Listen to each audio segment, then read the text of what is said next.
जब भारत उसे शांति से समझा रहा है, क्योंकि अगर चीन को युद्ध का रास्ता पसंद है तो भारत भी गौतम बुद्ध का रास्ता त्यागने को तैयार है।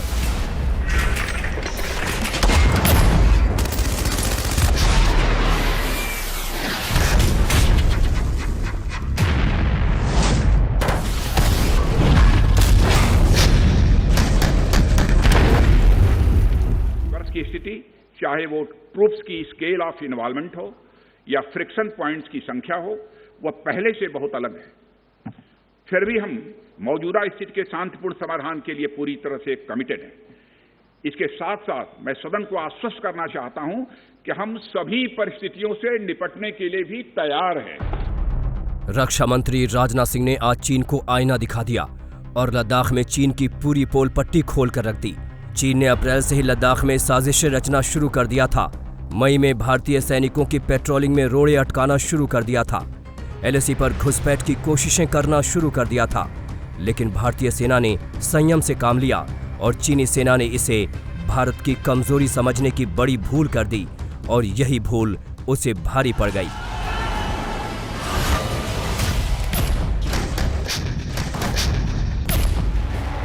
एलएसी के ऊपर फ्रिक्शन बढ़ता हुआ देखकर दोनों तरफ के सैन्य कमांडरों ने 6 जून 2020 को मीटिंग की तथा इस बात पर सहमति बनी कि रेसिप्रोकल एक्शंस के द्वारा डिसएंगेजमेंट किया जाए। दोनों पक्ष इस बात पर भी सहमत हुए कि एलएसी को माना जाएगा तथा कोई ऐसी कार्रवाई नहीं की जाएगी जिससे स्टेटस को बदले।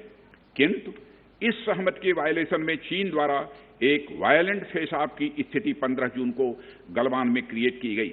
हमारे बहादुर सिपाहियों ने, हमारे बहादुर सेना के जवानों ने अपनी जान का बलिदान दिया और साथ ही चीनी पक्ष को भी भारी क्षति पहुंचाई है अध्यक्ष महोदय, और अपनी सीमा की सुरक्षा में वह कामयाब रहे।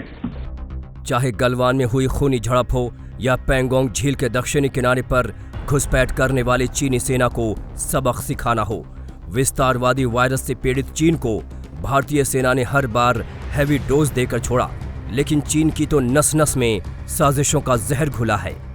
इस वर्ष हाल की घटनाओं में चाइनीज फोर्सेस का वायलेंट कंडक्ट सभी म्यूचुअली एग्रीड नॉर्म्स का पूरी तरह से उल्लंघन है। अभी की स्थिति के अनुसार चाइनीज साइड ने एलएसी और अंदरूनी क्षेत्रों में बड़ी संख्या में सैनिक टुकड़ियां और गोला बारूद मोबिलाइज किया हुआ है। पूर्वी लद्दाख और गोगरा और कोंकला और पेंगोंग लेक का नॉर्थ और साउथ बैंक पर कई फ्रिक्शन एरियाज हैं।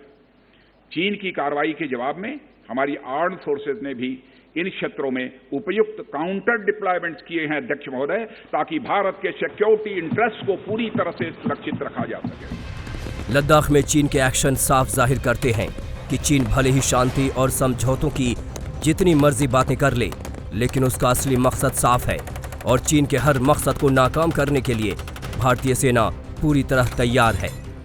मैंने यह भी स्पष्ट किया कि हम इस मुद्दे को शांतिपूर्ण ढंग से हल करना चाहते हैं और हम चाहते हैं कि चीनी पक्ष हमारे साथ मिलकर काम करे। वहीं हमने यह भी स्पष्ट कर दिया कि हम भारत की सॉवरेनिटी और टेरिटोरियल इंटीग्रिटी की रक्षा के लिए पूरी तरह से डिटरमिन्ड हैं। आज संसद से चीन पर स्ट्राइक का सार ये है कि चीन युद्ध की मंशा न ही पाले तो उसके लिए अच्छा है, वरना इसका अंजाम भुगतने के लिए तैयार रहे, क्योंकि लद्दाख में भारतीय सेना का सिर्फ जोश ही हाई नहीं है, बल्कि भारतीय सैनिक ऐसी हाइट पर बैठे हैं कि चीनी सेना के पैरों तले की जमीन कभी भी खिसका सकते हैं। माननीय प्रधानमंत्री जी के बहादुर जवानों के बीच जाने के बाद हमारे कमांडर तथा जवानों में यह संदेश गया है कि देश के 130 करोड़ आदिवासी जवानों के साथ खड़े, उनके लिए बर्फीली ऊंचाइयों के अनुरूप विशेष प्रकार के गर्म कपड़े, उनके रहने का स्पेशलाइज्ड टेंट तथा उनके सभी अस्त्र शस्त्र एवं गोला बारूद की पर्याप्त व्यवस्था की गई है।